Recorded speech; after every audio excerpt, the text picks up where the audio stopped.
কখনো কি ডিমে গরম দুধ দিয়ে দেখেছেন কি হয়? দেখার জন্য ফুল ভিডিওটি দেখতে হবে। চায়না বুদ্ধির সাথে দেশীয় পদ্ধতিতে মাত্র 10 মিনিটে বানিয়ে ফেলেছি মজাদার পুডিং। প্রথমে আমরা দুধে একটা এলাচ দিয়ে ভালোভাবে জাল দিয়ে নিয়েছি। তারপর 2টি ডিম ভেঙে নিয়ে তাতে ফুটন্ত গরম দুধ ঢেলে দিব। ডিমে দুধ দেওয়ার সাথে সাথে ফেটিয়ে নিতে হবে যাতে ডিমের কোনো লাম্পস না থাকে। এখন এভাবে অনেকক্ষণ ডিম আর দুধটা ফেটিয়ে নিব। তারপর 4 চামচের মতো চিনি দিয়ে আবারও কিছুক্ষণ ভালোভাবে ফেটিয়ে নিব।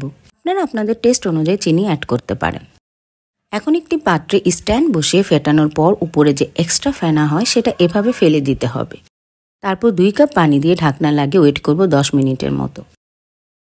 10 মিনিট পর ঢাকনা উঠিয়ে টুথপিক দিয়ে এভাবে চেক করে নিব। যখন দেখব টুথপিকে কিছু লেগে নেই তখন বুঝে নিব পুডিংটা হয়ে গিয়েছে।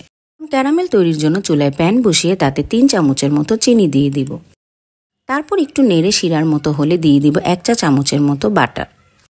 তারপর ভালোভাবে বাটার আর চিনি মিশিয়ে রান্না করে নিব ব্রাউন কালার হওয়া পর্যন্ত। এখন এই পর্যায়ে দিয়ে দিব অল্প পরিমাণ পানি। ক্যারামেলটা অলমোস্ট তৈরি হয়ে গিয়েছে।